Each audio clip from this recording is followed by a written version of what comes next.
Welcome to the audit. Today we're joined by Eric Johansson from Phosphorus.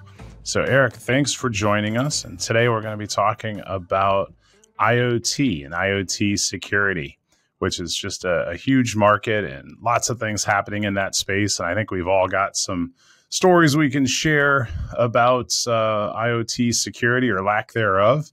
But excited to jump in and talk about it. So maybe to start, you want to just tell us a little bit about yourself, your company, and what you do? Yeah, sure. Thanks. Eric Johansson, work for Phosphorus. We are focused on managing xIoT devices at scale. So the challenge that we see in the market is that these devices are out there, they're purpose-built, and they get deployed. And people put them out there, and then that's it. There's no management, there's no maintenance, there's no one actually watching these devices from an administrative perspective. And so our platform is dedicated to find those devices, do a full risk assessment on those devices, and then you can fix them. So the main thing, I guess the gist is, if a device can do something, we can do it at scale. And if a device has a piece of data on it, we can monitor that at scale. And so that's really our focus. We're all device obsessed, and that's kind of my story as of today. Well, that's great. I've already got a lot of questions on that, but maybe from a career perspective, how did you end up at Phosphorus? What were the things along your journey that brought you here? Yeah, I mean, I spent about 20 years in, I'll call it normal cybersecurity, and much of that in managed security services. And the last organization I was working with, we launched one of the first OT managed security services, which is operational technology. So that's what when you hear industrial control systems or, critical infrastructure or, manufacturing, those are very typical and classic OT type environments. As I mentioned, being in cyber 20 years prior to that, obviously I'm not a young person, but I got to experience cybersecurity as it kind of came up, in the late 90s. It really wasn't yet a thing. And it was awesome back then, right? And that's what I saw with OT is there's just a lot of need for security with these types of devices that are typically air-gapped or put aside, and they're very important to an organization, whether it's safety or reliability or both, because they're revenue generating or they're, in part of a process that's very important, like water or coal or you name it, energy generation of any type. And so with all of that, I left that organization to go to a company called Nozomi Networks because I wanted to immerse myself in the OT world. And I spent 2 years there, really enjoyed my time, got to go to some really great places that a normal white collar geek like myself doesn't get to go. I got to go all kinds of different plants and wear hard hats, and it was super exciting, and it just really kept me going. And so one of my colleagues I was working with at Nozomi Networks mentioned that this Phosphorus organization was looking for folks, and we took a look, and the rest is kind of history. And the interesting thing with Phosphorus is the founders have been in the space for quite a while. Startup is not the best term, but one of their first organizations was X-Force, which became IBM's X-Force, which is very well known for threat intelligence and advisories and those types of things. And then secondarily, they created the product Endgame, which was an EDR that was acquired by Elastic. And so they started Phosphorus, with the, thesis that no one's really doing this for devices, and that's the management component. And it's a hard problem. So let's seek out how to fix that. And so that's kind of how I got here and why I continue in this space. It's pretty exciting. Yeah, it's certainly a rewarding mission to be able to discover, find, and help with security in those with those devices, right? IoT devices. And you mentioned OT, and I kind of smile because at IT Audit Labs we get asked to help a lot of different types of clients with their security problems. And one that I was recently engaged with had a ton of OT, and tongue in cheek, OT often stands for old technology. we were seeing some of these things, Windows 98, 2000, maybe even a little bit earlier. And I saw an article a couple of weeks ago on the transit system. I believe it was in San Francisco, where they're still updating it with floppy disks. And normally you'd be like, wow, why are they doing that? But I think the thought is that in some cases they've got long-term contracts with these manufacturers. In some cases, the manufacturers have been bought and sold and gone out of business. And the only way to really keep these things running with the equipment that they have is to stay on this really old technology that's pretty difficult to update. The only saving grace is that it's usually air gapped or usually pretty hard to get into it. But when you talk about that hard shell and soft exterior, I have not seen an up-to-date OT environment in my time in security. It's usually this old stuff that's not patched for, and there's a ton of excuses that you hear around why it's not patched, but it really is a big problem. Yeah, I mean, I think you're right with that statement, but there's also some nuance to it. One of the things that's interesting about OT is it's a very different approach, right? So when you look at IT, of course, everything is about, the CIA triad. You've got risk is a very big component in mitigating that risk, because you have users directly engage within these environments that you're protecting in the IT world. And we all know that users are a great source of security issues and things like that. And so it's a lot faster paced type environment. So like you mentioned, Eric, it's air gapped or it's segmented. But the reality is these devices are still supported by the OEMs in a lot of cases, depending on the industry. In fact, it's a requirement. I mean, they have regulations where they have to be within XYZ parameters. And the difference is they look at risk a lot differently. They're actually, either producing dollars when it's a manufacturing type environment, or there's lives at risk. I was in coal plants, and those types of environments are extremely dangerous, and you have to take training videos, you have to do all these things. And so the nature of the place is, you don't necessarily every 3 years replace something like you do in IT, give them a new laptop, or replace and refresh the server, or move the workload to the cloud. It's in a plant, it's helping produce revenue, or it's helping, do something that's very, very important in a little bit of a different way. And so it's treated a lot differently. And yeah, your comment about the air gap and the segmentation is very true. I mean, I've seen a lot of air gaps, and rarely are they actually truly air gapped, especially now with the changes that we've seen since the pandemic, right? As everyone realized that these supply chain issues can really hit home very, very quickly, and everything is very fragile. And so it's created kind of this, the whole Industry 4.0 thing. I think we're all kind of tired of some of those buzzwords, but there's a lot to that, because now there's more connectivity, there's more real-time information, and that type of world is creating more risk and more attack surface, and that is a big challenge for any type of organization. Eric, you mentioned these assessments that you're doing. Is there and air gapping? You're getting into that. Is there any common mistakes that you see all the time that people aren't realizing that they should be fixing right away? Maybe somebody's listening that it's looking to do an assessment. Is there something you see all the time, a common mistake that you see?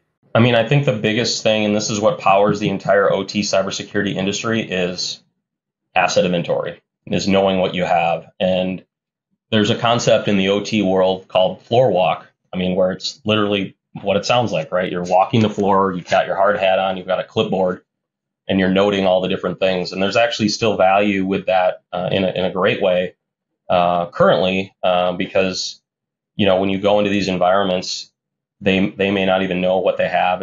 You've got technical debt, as we were talking about earlier, right? A lot of times These environments are 10, 20, 30 years old. There could be something that, is an older device, and it's been brought onto the modern network with an adapter or some kind of gender change type situation. And then it's like, you're just compiling all of that. And so I think the biggest thing that I think is worth, it's just really important for these people, is asset inventory, knowing what you have so you can secure it. the other thing I think is, third-party risk is obviously a lot greater concern with these types of environments because of the nature of the air gap or the segmentation or what have you.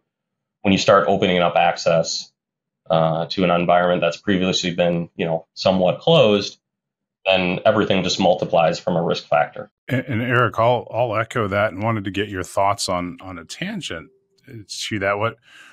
What I've seen in some of these assessments is some of the technology is so old, and it might be the tangent technology to be able to do some of the vendor-supported firmware updates, but some of that tangent technology, ruggedized notebooks that have serial connections or other things that the organization might be using to support that OT environment that they're bringing into the OT environment. In some cases, I've seen where they're going to eBay or some other third party to get this hardware that was end of life 10 years ago, because that's the only place to get it, as it's no longer maybe made, sold, maintained, what have you. And you're just introducing a ton of risk when you don't have any sight into what that chain of custody of that device has been. And you're bringing this thing into your environment, introducing grayware. And just wondering, have you seen anything like that in your journeys? Yeah, absolutely. I mean, that is a big risk, right? I mean, I think we all know about the concept of business continuity, and it again has different meanings, because when you have a process in your manufacturing or whatever the line is that's associated with the company making a lot of money, if you're producing something that is making millions of dollars per day, that downtime leads to great cost. And as we've been discussing, right, replacing things with modern elements is often not an option or difficult. There are a lot of dependencies with all these different devices. And so you do see a lot of that where there's just old, end of life, discontinued devices. And as we know, right, the biggest thing for us as security professionals that we recognize with end of life or discontinued is you're not going to have any more updates, right? So if you have a vulnerability or an issue, that's obviously not something that's going to be fixed because it's no longer supported. And so the concept of compensating controls is very greatly used in OT. It's just that, there needs to be more attention paid. And I think a lot of times the main issue is not neglect. These folks it's not that they're sitting back on their laurels. It's that there's not enough time in the day. The people that I meet in a lot of these types of environments, they're wearing multiple hats. There is not necessarily a cybersecurity person at each plant. There might be one OT cyber expert at a fairly large organization. And so therein lies the challenge with these types of situations, is they can't possibly know. Well, we went pretty deep, pretty quick there. I like hearing some of this. This stuff is very technical. I'd like to back it up and just point out that we learned last episode that Eric Brown in the late 90s would wear Umbro shorts and keep his wallet in his sock while going to work. Just wanted to lighten up the situation just a little bit and say, Eric, maybe what were you driving? What was your go-to outfit back in the late 90s? The late 90s. Oh my God. I love it. I think there might Umbros. Yeah, and then that's the great thing I think about the late 90s for those of us that grew up at that time is the cameras that were digital. A lot of times the data would be lost. I know myself, I lost the data so many times. There wasn't cloud storage. Obviously, there wasn't social media. So I think there's probably a few photos of me. If you guys remember back then, they had these like button-up shirts that would have like flames on them, big Japanese scenes, and so the disco, like guilty. oil spill. Exactly. I'm definitely guilty, and I'm sure guilty. Yeah, something will come out, but it's pretty safe these days. The kids now, everything's connected, so it's pretty challenging. I did a little shopping at Hot Topic myself. Oh yeah, there you go. Oh man, I haven't been in one of those stores in forever. You never know what you're going to see inside that store. Well, for some of the non-cybersecurity experts, maybe you could explain. We all know about ring cameras, Rumbas or Roombas or whatever they're called. Some of these more common Internet of Things devices that we might all have in our homes. Wondering if you could point out some of the things that are not so obvious that you might come across in your day to day, whether it's at a factory or at an organization. That's a good one. I mean, there's just so much more than the standard stuff, printers and cameras and things like that. One of the more interesting ones, at least for me, I'm a geek, so I go through a lot of tech, and so that means that I do a lot of eBaying, right? Because I want the latest thing, so I'll sell the old thing, yada, yada, yada. And I've been doing it for a long time. And so when we were working with a logistics company, we found something that we hadn't seen before, which is always exciting. So the way our platform works is we probe these devices, and we have probes that are standard types of protocols that these types of devices use, right? So we might have a Modbus probe or a HTTPS probe or what have you. And so even if we don't know what a device is, we pull back like that web page data. And when we have unknown or unclassified devices, we can review that data, and there's little breadcrumbs inside that data that allows us to identify the device, find information about that device, et cetera, Shodan, wherever.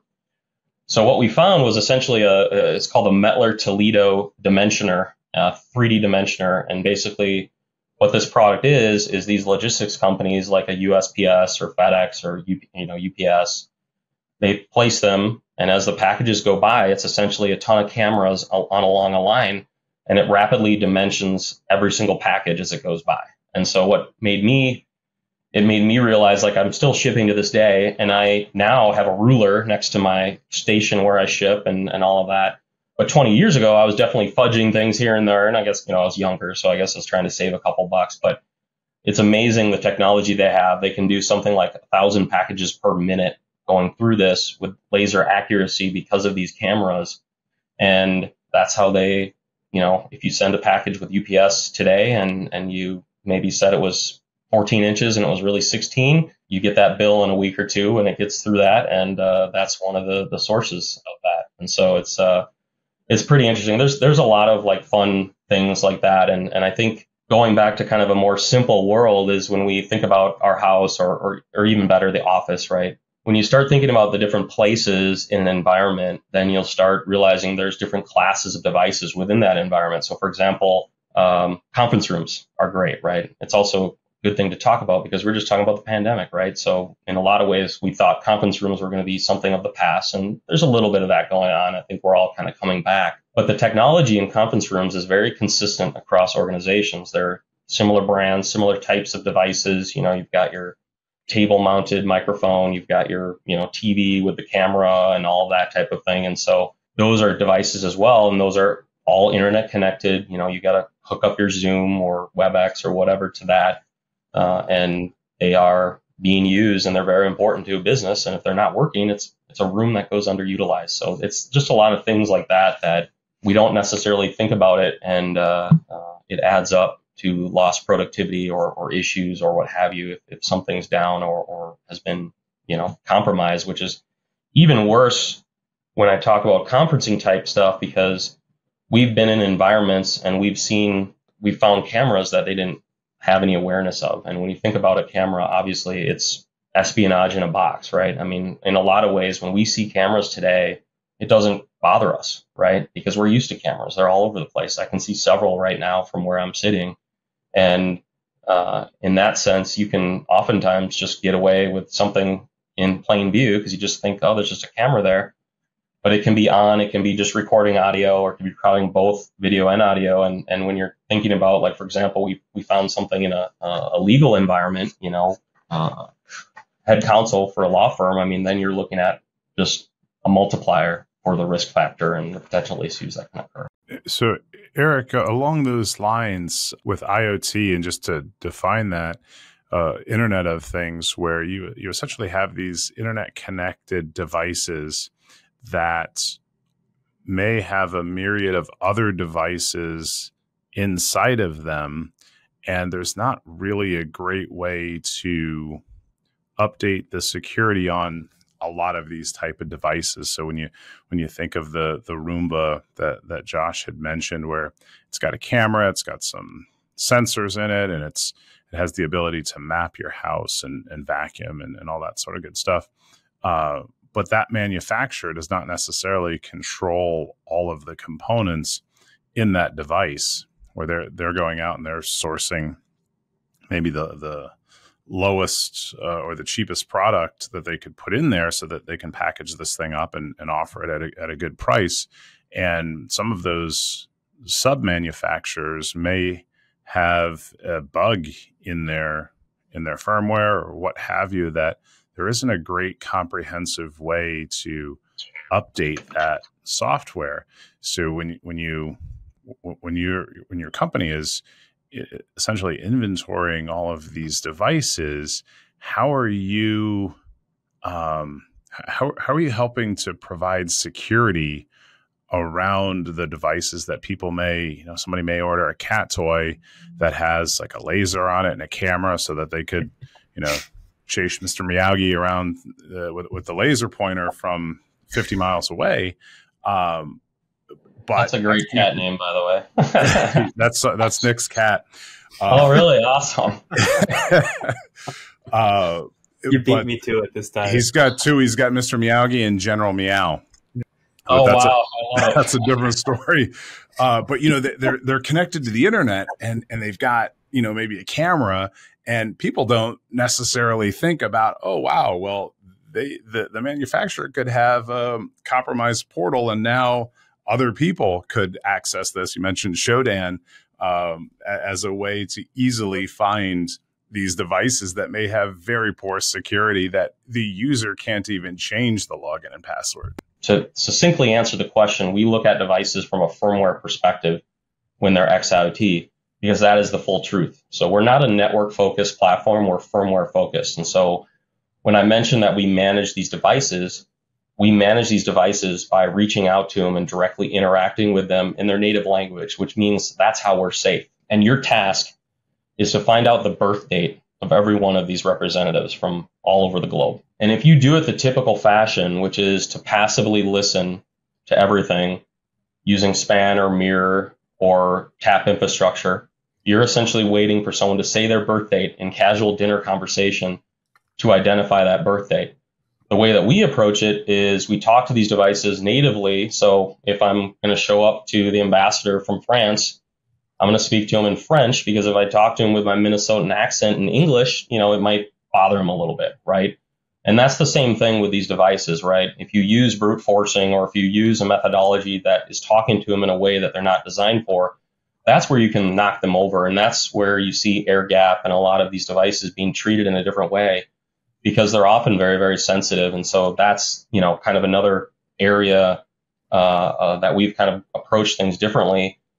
Is the other issue of that passive approach is to do things passively is to imply that you know where these devices are going to be. And the challenge is you have to go to the switch and set up that passive listening or set up your tap infrastructure in a certain way.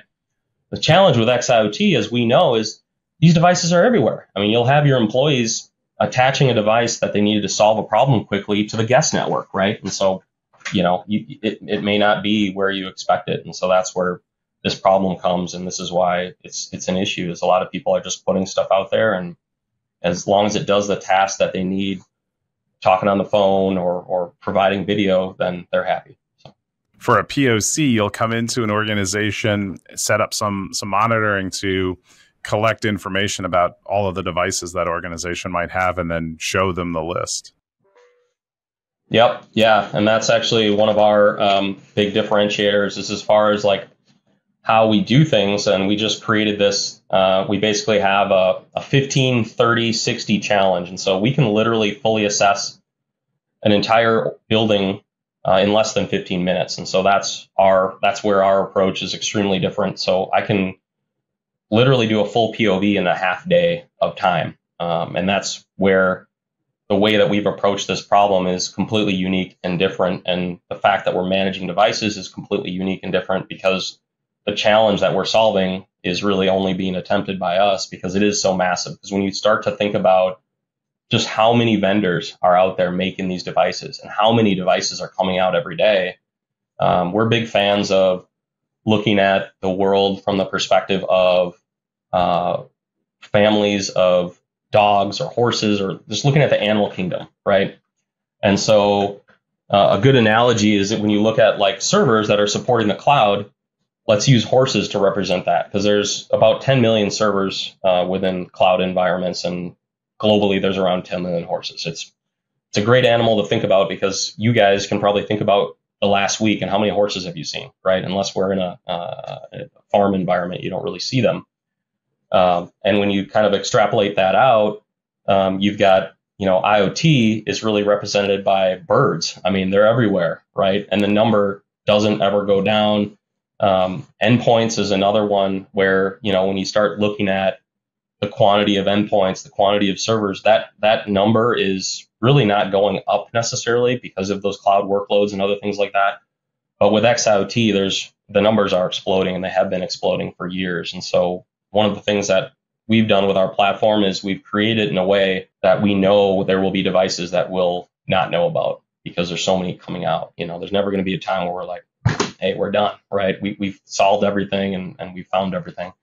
I shouldn't have done my fist bump there, but there we go. It was dramatic. I guess I'm curious too, to walk it a step back. Eric, what we're going through the whole, talking from everything from Siri devices all the way up to what people are using at the organization. Do you have any IoT devices at your house, or is there anything that you use all the time at home? Do you have Siri or cameras, or what do you use at home? I mean, I think people would be surprised. I'm a big user of IoT technology and smart home technology. I'm not against it by any means. And in fact, I just had this conversation this morning with one of my colleagues, which is, they were looking for really sexy, like, cyber attacks related to IoT devices. And the challenge with that is a lot of times these attacks are originating on an IoT device as kind of the landing point to expand the campaign. And then they're getting into another area of the environment, and then it's kind of being forgotten where that origination point is. So with all that said, there's really not any kind of real big sexy xIoT hacks. I mean, we all know Stuxnet, which I would argue Stuxnet is the reason that OT cybersecurity kind of started coming up and becoming a very important thing. We really haven't had that type of event for IoT yet. That's really made people stand up and take notice of this IoT attack surface. And that's one of the big, challenges, I think, today, is when you start to look at, the breadth of devices that are out there. There's just a lot. You mentioned, Eric, that you're kind of a nerd, right? So when I moved out to Minnesota back in 2009, 2010, coming from New York, coming from the East Coast, I wasn't quite up to speed on all of the recreational vehicles that colleagues of mine had, right? People had just tons of these vehicles and lots of yard space where they were doing all sorts of things. And they would say, well, Eric, what's your cylinder count? Meaning, how many engine cylinders do you have? And people are in the high 20s, low 30s when you're counting like gas-powered lawnmowers and weed whackers and dirt bikes and snowmobiles and all of these things. And now I think that the trend is going down to more electric vehicles, so people don't have as high of cylinder counts anymore. But we could pivot that to what is our IP count in our homes. And I'm sure some people are probably approaching, if not several dozens, but you could easily get to 100, right? When you have online washers and dryers and refrigerators and coffee makers and all these things. So next thing you know, you've got several /24s in your house.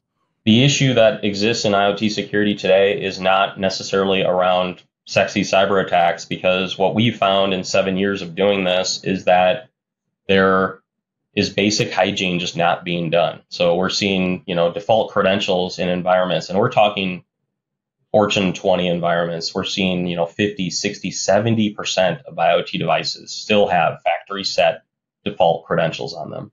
Mm-hmm. We're seeing nearly 20% vulnerabilities on these devices that are of critical CVSS score 9.0 or higher, 20% of all devices that have those critical vulnerabilities. And then the number from an end of life firmware, end of life, discontinued device, I mean, that's in near the 50s as well. And so what I was explaining to my colleague is like, look, we don't have to necessarily even use FUD by any means, because the main issue is there's just absolute neglect in these environments, and people are not doing the basic level. And there's no need for me to do some crazy trick against your environment when I can just Google the make and model of your device, find out the password is root and pass, and log in and do whatever I want, put my own firmware, do whatever, or just use the common vulnerability that's out there and well published, and pop it with my tool that is easily and readily available. So that's really kind of the big area that I think is an issue. And as now more and more of these devices are deployed, one area we're seeing a lot of growth is like, smart farming, connected farming. And you can only imagine what types of things could happen there, especially when you're talking about really large machines. That's another interesting device that we found in a manufacturing environment last year. Was we found a web console, and we're looking at it. And this is why I say we get excited, because we figured out that this was a remote control web interface where you could actually drive the devices like the forklifts within this manufacturing environment. So if you take that and you're looking at the safety of your people that are in this environment, that's a massive risk. And so, those types of things are just, it's just a matter of time before something really bad happens related to these types of devices. I think just a second ago, Eric, you mentioned your tool. When you're doing these assessments, is there actually tools that you guys are using to maybe perform, penetration tests on the devices, or how do you go about that? So we are purpose built for these types of devices. So we take it very seriously as far as like causing no harm, because we do operate in the OT side. So, critical infrastructure, manufacturing, it's safety and reliability are paramount. And we also operate on this side of the medical side of the world. You've got human connected, you've got, medicine being distributed, you've got HIPAA concerns.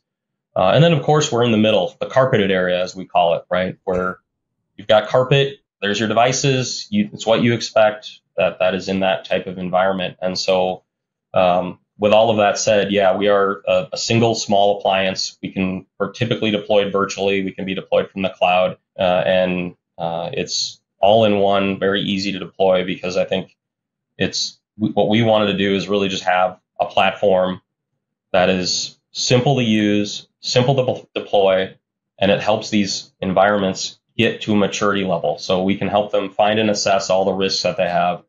We can help them remediate those risks and fix them, and then move on to, now that you've got to a good state, let's start to monitor and make sure that no rogue devices occur, make sure that devices are being deployed to your standards going forward. And so that's kind of the whole package. And so when you think about the fixing that we do, it's things like upgrading, downgrading firmware. It's integrating with PAM platforms, or using the one that we have built in to help them change credentials at scale and manage those credentials at scale, so they no longer have to worry about factory default credentials or change password once and leave it as is type of situation. Are you able to do copiers or multifunction devices? Anything. Yeah. So we actually manage one of the largest hotel chains in the world, particularly around printers for now, which, we love printers, but we don't, because like when people hear printers, they're like, it's low value, right? People don't necessarily, I mentioned sexy cyber stuff. Printers don't really rank, but we've all done it when we travel, right? Especially guys like us that are here, or maybe you at home, guys and gals. When you're checking into the hotel and you take a look over the corner and you're like, there's that business center. Oh my gosh, who would ever use that crusty place? It's got the monitor, it's running like Windows 7 or whatever the heck's going on over there. And you're just glancing at it and you're just shuddering. But there's people that use it. And what happened to organizations like the one that we support is they're actually now getting popped via those printers, because these printers, I mean, think about it. I know my printer that I've got in my laundry room, like over there, it's 5, 7, 8 years old, right? It just keeps printing. So I don't necessarily worry about it. And that's what happens in these environments in a lot of cases, is they're not, paying attention to these things. And when you have an open environment like that, where you have a lot of people passing through and it's on your network, well, now you have a recipe for, a risk multiplier. Nick, I know you've got a question, but I can't wait. I got to ask this. Go ahead. So you said you were able to come into an environment with Phosphorus, your company, and do an assessment within 15 minutes. Let's say it takes half a day. Let's be generous with the time. How are you able to discover the devices across all of their networks, if they've got network segmentation in place or what have you, to be able to get the information on all of these xIoT devices? I mean, it sounds like magic. Some of it is, but in reality, it's not necessarily magic. I mean, one of the things that is to our advantage in a lot of cases is there's still a lot more flat networks out there than you think. It's pretty incredible. But the other area, because we're an active platform, you can literally deploy us like a vulnerability management platform. So, we've all used Qualys or Tenable or Rapid7.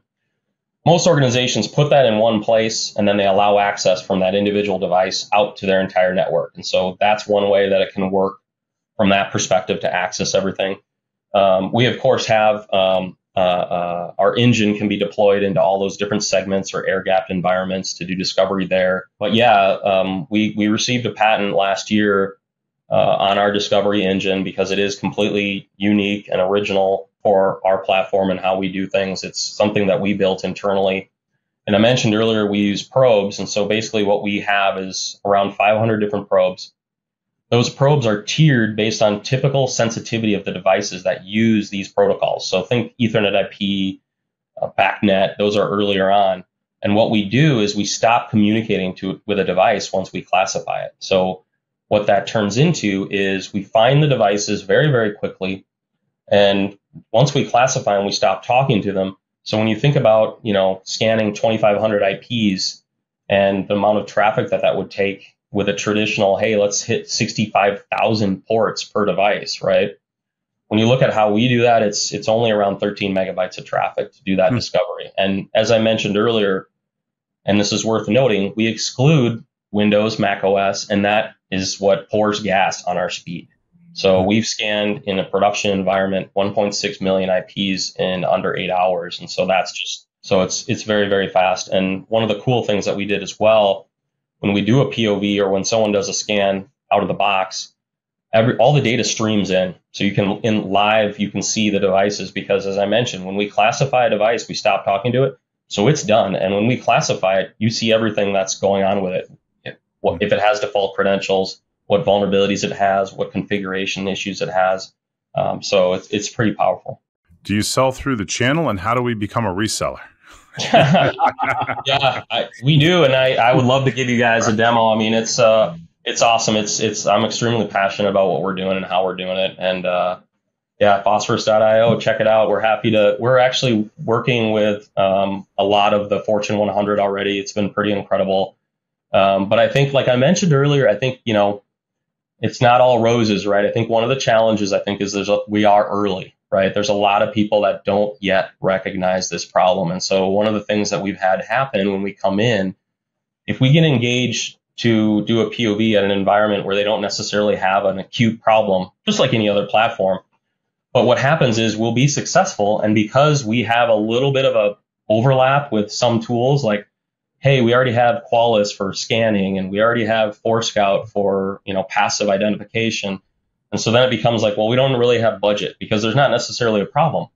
And so in that sense, that's why I talk a lot about our management, because our biggest success is when someone comes to us, like a very large medical organization, they had infusion pumps all over the US, right? And they actually had a team of 40 people trying to figure out a way to change passwords on those infusion pumps with their own code.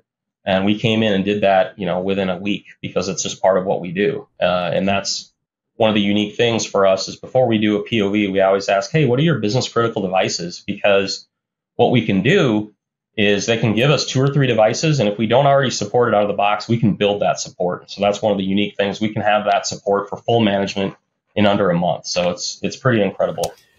The question I've been just dying, here to ask. No, I'm kidding. One of the many things, that we do at IoT Audit Labs, Eric, and who would have guessed that it's audits, but from audits trickles down to compliance, right? Whether that's PCI, HIPAA, anything, NIST. What I'm really curious to get your thoughts on, a bigger governing body, doing such of all the other entities that are governing CMMC, NIST. There's nothing that's really coming in to take over the space for IoT, to set standards and govern that whole area that you're saying there's a bunch of problems that we're seeing, but there's nothing that's coming in on top and setting those standards. Do you see benefit to having an entity like that, or would that be problematic, or what's your guys' take on that? Oh, absolutely. I think there needs to be more pressure from a regulatory and compliance perspective in order to push some of this, right? Like I mentioned, there hasn't been this event that really makes people take notice. And they're really, I think OT has a lot of that going, depending on the part, like critical infrastructure, of course, has a lot of regulatory and compliance issues and pushing them, right? One of the great examples that I experienced talking to one of my buddies that works at a organization that does chemicals for farming and also seeds. And as you guys can imagine, the chemical side, highly regulated, right? The seed side is like the Wild West. We're talking people going to Best Buy, throwing routers on the network. It doesn't, because it makes sense, right? It's seeds versus like chemicals that can literally be used for whatever, all kinds of bad things. And so those are the things that are helpful and that push a minimum standard and that really make people take notice.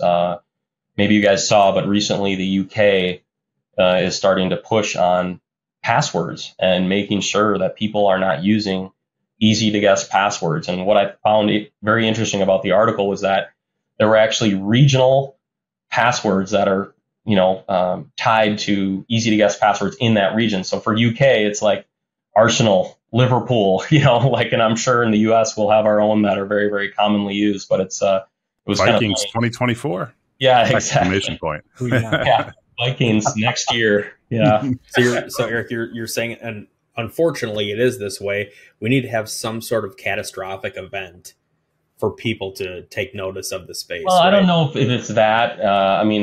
It's just that would certainly help. I think that, there are regions that are taking it a lot seriously than others. So one example, within Saudi Arabia, we have a few smart city initiatives out there. And so because of how forward thinking they are, if you guys have heard about their initiative, it's Vision 2030 for Saudi Arabia. Their goal is obviously they don't want to be reliant upon oil for forever, right? And so they want to create new revenue streams and new industries. And so they've been very, very, very forward thinking with smart cities. In fact, they have literally a smart country in Neom in the northern part of Saudi Arabia. And so they have actually developed some government-related standards towards IoT.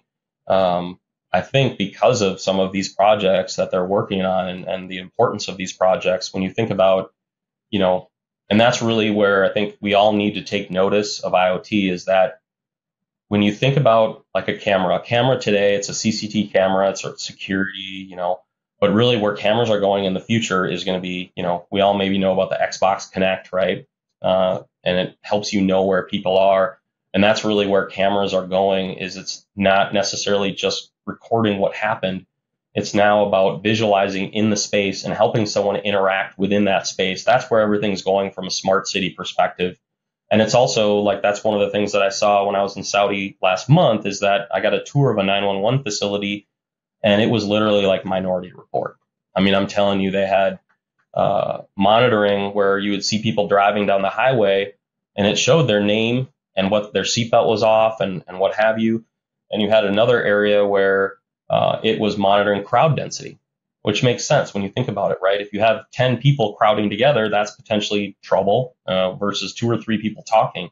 So they're being proactive and monitoring people in that space. You also have, related to that, they had another part where when we were there was actually a fire going on, and there's a big button, deploy drone.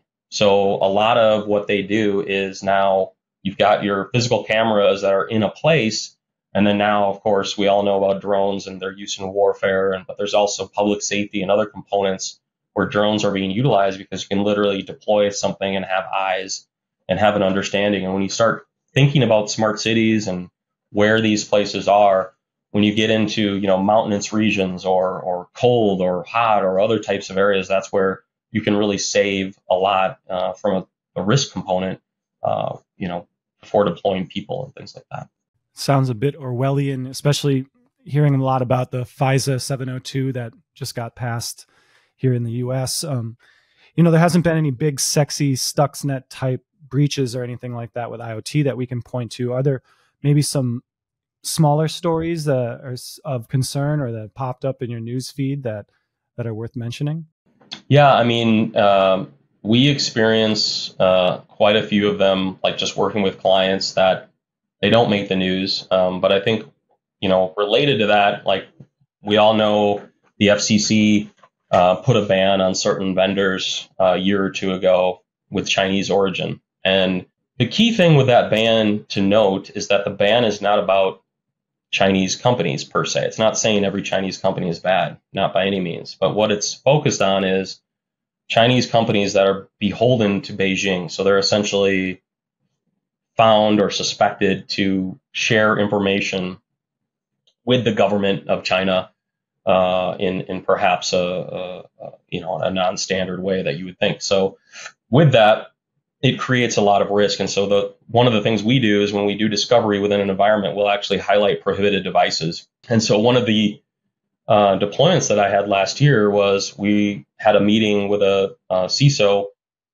in Nashville in our headquarters, and we found out, hey, they had a big concern around those types of devices. And this organization, I didn't know this when I started talking to them, but they are making goods everywhere. And I'm talking in Iran and Russia. I mean, literally ice cream in Russia, which I wasn't really thinking straight. I'm like, that logistically makes no sense. You're just going to put a bunch of frozen ice cream on a ship and send it over, but of course it's, the liquid or whatever. I digress. But the interesting thing was, sadly, because of these cameras, and when you start to think about modern cameras, they're running firmware, but that firmware is Linux. And because of the optic capabilities, and now they're starting to do facial recognition, there's a lot of power in these cameras. So we know about the Mirai Botnet, right? That was one of the earlier types of IoT. If you want to talk about sexy attacks, the Mirai one is maybe one of the top ones.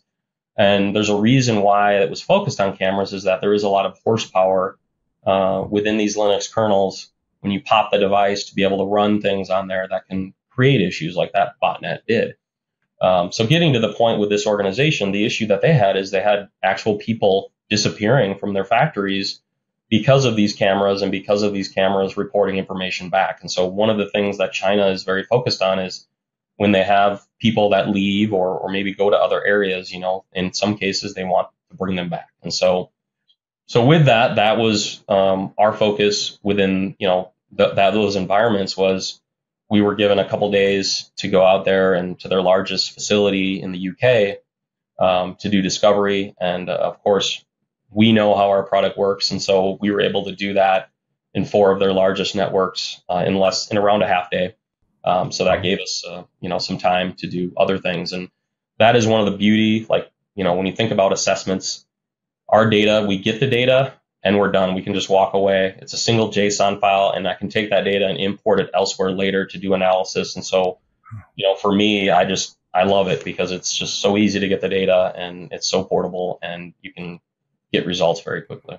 Eric, it's really been awesome talking to you today. There's so much we've covered, so much ground, and I think I've learned a lot. Oh gosh, yeah. And I definitely want to take you up on that offer for a POC, because I'd love to see how this works in practice, and I'd love to talk to you more in the future. Awesome. Looking forward to it. Yeah, thanks a lot for having me, guys. This has been a lot of fun. You've been listening to The Audit, presented by IT Audit Labs. Today, our guest was Eric Johansson. We've been joined by Eric Brown, Nick Mellum. I'm the producer, Joshua Schmidt. Thanks so much for listening. Please like, share, and subscribe if you'd like more cybersecurity content in the future, and hope to see you down the road. You have been listening to The Audit, presented by IT Audit Labs. We are experts at assessing risk and compliance while providing administrative and technical controls to improve our clients' data security. Our threat assessments find the soft spots before the bad guys do, identifying likelihood and impact, while our security control assessments rank the level of maturity relative to the size of your organization. Thanks to our devoted listeners and followers, as well as our producer, Joshua J. Schmidt, and our audio-video editor, Cameron Hill. You can stay up to date on the latest cybersecurity topics by giving us a like and a follow on our socials and subscribing to this podcast on Apple, Spotify, or wherever you source your security content.